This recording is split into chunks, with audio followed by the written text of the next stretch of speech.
Hey, bonjour les voyageurs, bienvenue sur Tour du Monde de Greg et Tia. Aujourd'hui une petite vidéo sur 10 raisons de voyager. 5 bonnes et 5 mauvaises. Sur l'honneur. Je vais commencer par les bonnes parce que je vois pas vraiment de mauvaises raisons de voyager, mais on va lui laisser expliquer les mauvaises. Pour moi, les bonnes raisons de voyager, ça va être le plaisir, la liberté.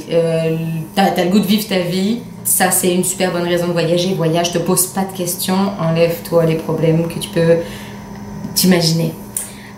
Ensuite, la découverte d'une nouvelle culture, tout simplement des nouveaux paysages. Il y a beaucoup de gens qui disent « Ah, la Corse, c'est magnifique ». Ouais, ok. Il y a d'autres pays qui sont beaux, qui valent la peine d'être visités, puis qui peuvent t'en mettre plein les yeux, te laisser des souvenirs impérissables. Puis c'est pas forcément toujours sous les tropiques, là. Ça peut être des pays qui se vivent.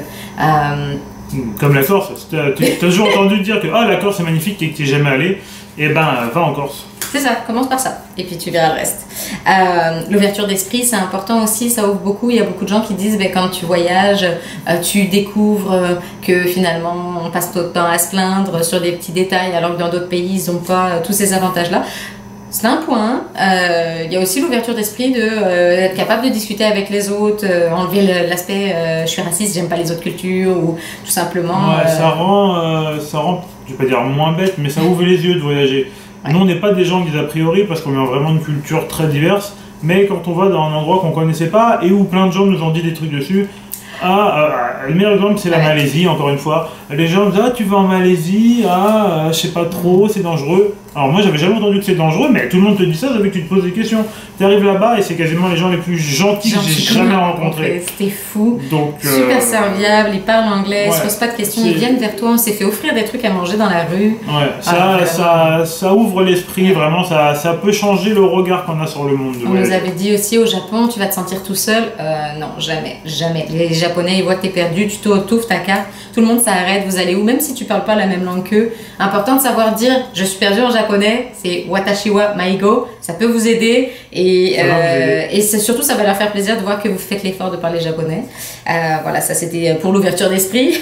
Toujours savoir dire bonjour, merci, c'est important, ça va vous faire mieux paraître. Et puis quand on parle pas les autres langues, c'est pas grave, on y va avec une calculatrice, avec le body language. Le body language. Ce que je trouve important aussi, c'est la passion. Si dans ta vie, ta passion, c'est voyager, voyage. Si ta passion, c'est de faire la plongée, c'est de voir des animaux sauvages, c'est de conduire des belles autos, fais-le, là. T'as une vie, t'en as qu'une.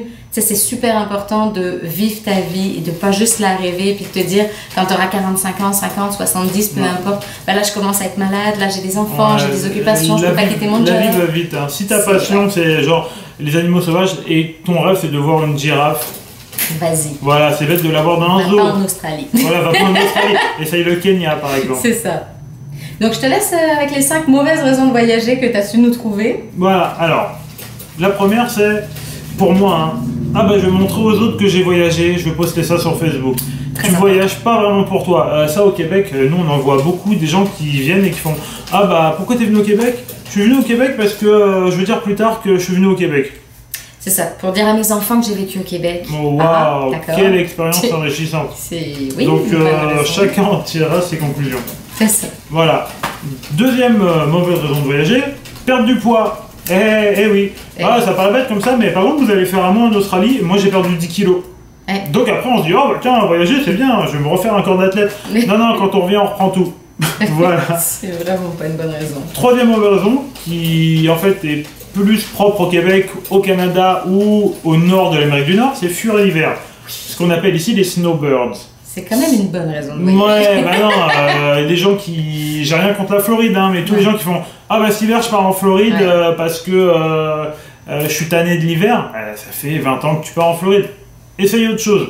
Et puis au bout de 20 ans, c'est plus un voyage là. On sait très bien que la Floride c'est une colonie québécoise.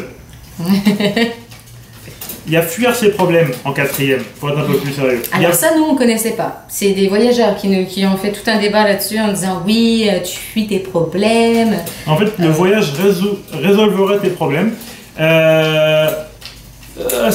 Pour certains, ça a l'air vrai, pour moi, non. En fait, tes casseroles te rattrapent partout où t'es. Oui, ça dépend des problèmes que tu as au départ. Voilà. Si t'es mal dans ton corps, ça va pas forcément être mieux ailleurs parce que tu auras toujours ton corps. Ton corps ou ta tête, c'est ça, si t'es pas bien dans ta ça va tête. aller mieux 10 minutes, 1 mois, 3 mois, 6 mois. Puis voyager pour fuir ces problèmes, ça va pas marcher si tu pars juste 1 mois. Par contre, ça peut être intéressant si tu quittes ton pays. Si ton problème, c'est le pays dans lequel tu vis, c'est les gens qui t'entourent, c'est que justement, tu es trop proche de ta famille, puis tu voudrais la quitter. Oui, voyager, mais pour partir longtemps, ce qui n'est pas notre cas. Bisous, maman. Mais ça peut être une solution, mais ça l'est jamais vraiment, parce que on n'échappe pas à ses racines, tu vois. Enfin, chacun son truc. Et ce qui nous emmène au dernier point, quand on disait échapper à son pays, échapper au fisc. Oui. Et ça marche pas. T'as beau partir à 6000 km, tu reçois toujours tes impôts. Et ils nous ont trouvés. Donc voilà, c'était notre petite vidéo sur 10 raisons de voyager. On espère que ça vous a plu. Mettez-nous vos raisons de voyager dans les commentaires. Et on vous dit à la prochaine vidéo. Bye bye. Bon voyage.